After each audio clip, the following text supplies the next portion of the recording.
Hey guys, it's your second favorite PE teacher, Denver, and these are 9 common mistakes that new players make in Fortnite Battle Royale. Before we begin, leave a comment below and tell me how many total wins and games played you have in Fortnite, as I'm curious to see who is rocking the best stats. Alright, let's get started. Hey. Nice. After putting hundreds or thousands of hours into VR or shooting games like PUBG or Counter-Strike, making the transition to Fortnite, it could be tough. I asked probably way too many questions to my buddies and learned every lesson the hard way, even if it meant dying repeatedly, which of course will happen in any Battle Royale game.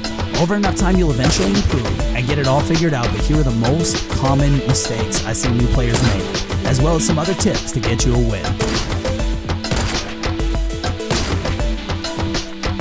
The first mistake new players do is they don't build correctly or even build at all. If you're coming over from other Battle Royale games, you're used to just looting, finding some objects to take cover behind, and just fighting it out to the end. In Fortnite, you'll want to build your own objects and build them quickly. The faster you get at queuing up and placing objects, such as walls and stairs, the more battles you'll find yourself winning, possibly leading to an overall match win. It doesn't even have to be a massive base in the sky like you see others do on streams and other YouTube videos. Something as simple as a wall with stairs can protect you and cover you for long enough to get a few shots off. Shots coming from behind you or to the side of you as well, just drop another wall down and heal up if you feel you have the time. At the very least, a quick wall or two can buy you some time to come up with an escape or attack plan. Keep in mind that objects in the process of being built will always be more susceptible to being destroyed, as they take extra damage from incoming fire. Dropping wall after wall and burning through your resources in battle is still always a better option than dying. If I get caught under attack in an open field, you'll often see me backpedaling while jumping around placing wall after wall until I feel I am safe enough to heal, escape, or to put some stairs down and start returning fire. Get those walls, stairs, and even the roof on a hotkey, unless you feel the default F keys are working for you. Many players will even use the buttons on their mouse so they can defend themselves in an instant. So improve those building skills as soon as possible, and you will find yourself winning more single battles, which will hopefully lead to winning more matches.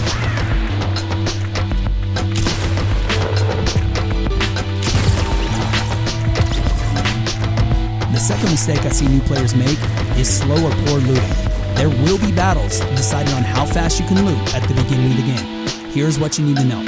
First, you might have already figured out that the ascending order of quality of guns is white, then green, then blue, purple, and then orange, which is legendary, and eventually mythic maybe by the time you're watching this video, although it's not currently in the game. Not only will the greater qualities do more damage, the recoil and even bullet spread of shotguns and burst ARs are closer together. So your first goal when looting is to find those higher quality guns as soon as possible to try to win the early battles. This might mean gliding over a few rooftops on your way down into a city and doing some quick sightings through windows. Look for that colorful glow and don't be fooled by the light blue glow of a trap. When you find loot, there are 2 ways to pick it up. You can press E if it's a larger object, or just run over it with your character if it's ammo or resources to be automatically picked up. That's basic, you probably already know it, but the tip here is that if you want to avoid picking up lesser or weaker weapons on the ground, switch to your pickaxe and spam E to loot and you won't accidentally exchange guns. Sure, this might only save a second or two here or there, but those seconds can add up when getting a jump on an enemy or running in from the storm. A quick side tip, if you see a gun on the ground with no ammo, a player has been there and has taken the ammo, so keep an eye out. The gold chests are your best bet for early survival, as they will always drop a gun, so aiming for these chests when possible is key. If you can't see the gold chests, you might hear them. In that case, start knocking down some walls and making your way to the chest. Just be sure not to destroy the floor under the chest, as it will take the chest with it. Chests will also drop ammo, which is precious in Fortnite, and possibly some medical gear. If you can land in a spot with 2 or 3 gold chests, you might find yourself looted for endgame even 5 minutes into the match. Don't expect only big cities to have gold chests either. There are gold chests scattered around the entire map, sometimes just sitting in the middle of wooded areas or on top of hills. It is not like PUBG in the sense that if you don't drop in a big city, you won't get the best loot. Which leads us to the next mistake that new players make, only landing in major cities. Just because it has a name on it on the map doesn't make it any better than around the rest of the map. The map looks big but is actually easy to traverse and doesn't mean that you'll be stranded if you're outside of a major location. In fact, the minor locations and sometimes just being plain out in the middle of nowhere can offer you just as much loot, and you often won't even need to battle it out for it. When I drop to random houses and hilltops outside of towns, I find that half or more of the entire match population is dead and gone by the time I even need to move for the second circle. There are even single or double houses with multiple gold chests around that you rarely have to contest.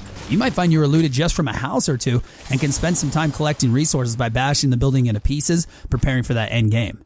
As always, keep an eye on enemies dropping nearby and use those improved looting skills to clear a chest or two quickly and wait for them to make a mistake, like getting caught in an open field, or you can use crouch, sneak to the edge of the building, let them finish clearing their entire house, and then you can just finish them off, securing all the loot for yourself.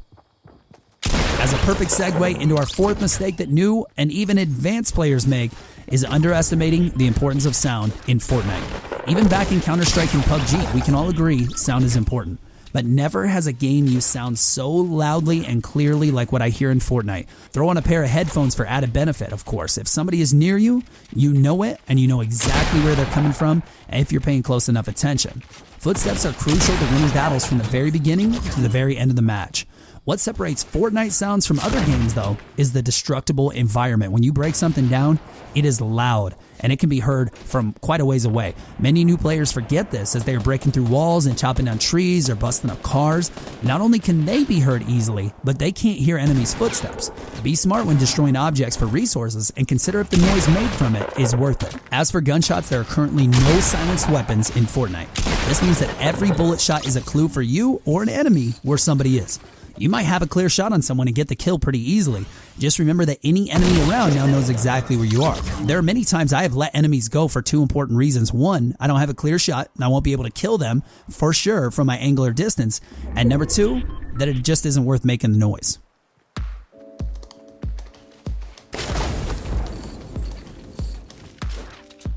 And as an even more perfect segue into mistake number 5, new players overvalue being on the offensive. It's your game, I'm not going to tell you what to do, but my suggestion is that you only engage in battles that you know you can win. Back when I played League of Legends, I would watch the best players in the world, the Koreans of course, and admire how aggressive they would be. As I improved and grew as a player myself, I realized that there wasn't really aggression. What I was calling aggression was just them simply knowing when they can win in a fight. They would only engage in battles that they had the upper hand on based on positioning or teamwork or just overall general skill. So if I'm out in the middle of a field with, say, a bolt-action sniper rifle, which is arguably the best gun in the game, and I see an enemy, I have two options, engage or don't engage. So what goes through my head is, am I good enough to drop the enemy from my location? What if I hit him once? Will he just build a wall and heal and now have a clear shot at my location after building up in seconds? Does he have a teammate with a better angle on me than I have on this enemy? What if he does have a teammate and I am able to knock enemy 1 out in a single shot? Do I even have the means to quickly get to him and kill him and or his friend before he can be revived and heal up to full health? With the ultimate goal of the game being to survive, is that shot the best choice for me to make, giving up my position, using ammo, taking return fire, and possibly using my medical gear, all because I had a small chance that I might be able to hit someone? There will be many times you see somebody far ahead of you making their way to the circle with no idea you are there. You can take some pot shots at them and pray you hit them, or just bide your time and get in perfect position to win the battle.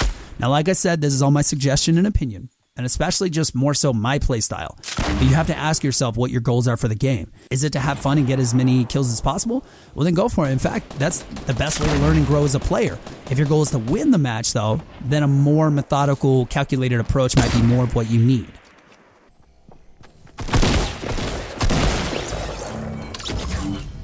The next mistake new players make is leaving an obvious trail behind, inviting enemies to possibly follow them and probably eventually kill them. This might be stairs, guns or ammo dropped in random spots, destroyed walls or rooftops, or flat panels built across hilly terrain. Unlike PUBG, you can't look behind yourself easily in this game, and it's your weakest angle to be shot from, considering many players run in a straight line. When I'm in the middle of nowhere and I see some stairs built, I can assume the exact direction the team headed, which is from whatever was built, broken, or left behind to the closest edge of the circle. 90% of the time, this is successful for me and gives me great positioning on a kill or two. So be aware of the trail you are leaving behind. You won't always have time to break objects you build, but at least consider closing doors and dropping unwanted items in a hidden location. At the very least, take a peek behind you, as it's worth the extra second or two. A quick tip for changing directions quickly is to jump and turn any direction, then land facing the original direction. This will keep your forward momentum going and allow you to keep an eye on enemies. Take it, and you earned it. Another mistake new players make is they completely underrate explosives. Like we said, what sets Fortnite apart from other Battle Royale games is the fact that people can build objects and take cover anywhere. With explosives, well, it takes care of that problem. A lot of people, they'll build with wood, especially early on, and then we'll see a lot more clay, brick, metal later on in the game. But what explosives do is they get people panicking, and when people are panicking, they often make really bad decisions, allowing you to have some clear shots, or just to be able to sneak up on them and get a better angle on your enemy. Whether you have a blue, a purple, or a legendary grenade launcher or rocket launcher, doesn't matter. Just get some kind of explosives. Even the hand grenades make a huge difference, especially at the end of the game when people get really holed up. Something that a lot of people like to do is they build their buildings with 4 stairs or 2 stairs, and all the stairs just kind of basically at the top of their fort, it creates a little bowl. And I don't know why people do this, but I keep seeing people create little bowls at the top of their fort. You toss a grenade right up in there, it's not leaving. It's going to sit right in that bottom of that bowl, explode that person's house. Like I said, get them panicking, and when people are panicky, they make terrible decisions. So this just gives you a huge advantage. So make sure that you are finding explosives, and if you can't find the rocket launcher or grenade launcher, make sure you keep some handheld grenades on you at all times. The second to last mistake that I see new players make a lot is being way too afraid of the storm. It's okay to be in the storm for a little while, and if you have the healing, you can be in there for a long time. So don't be afraid to be in that storm, and don't think, here it comes, everybody just run, and you end up making a really bad mistake. You run into an enemy team and you die, and you pay for that mistake, when just 5 or 10 seconds in that storm, you could have got maybe around a mountain or just a better angle to be more safe when you come out of that storm. And this is all, of course, dependent on whether you have the healing available or not. But a lot of times people will take maybe 1, maybe 0 looks in the storm behind them, and that allows you to sneak up behind them. Same thing for you. Make sure you're looking out in the storm behind you, because I think more people are catching on to this strategy. Make sure you are not afraid of the storm, new players. It doesn't hurt you that bad. Even late in the game, obviously, it does hurt a little bit more. And keep in mind that when that storm is moving in, it might do 1 or 2 damage per tick on you. But once that finishes closing and actually locks in on its next circle, it'll do a lot more damage. So watch it and try to catch up to the storm. Don't be too far away, because it's going to start doing additional damage very soon.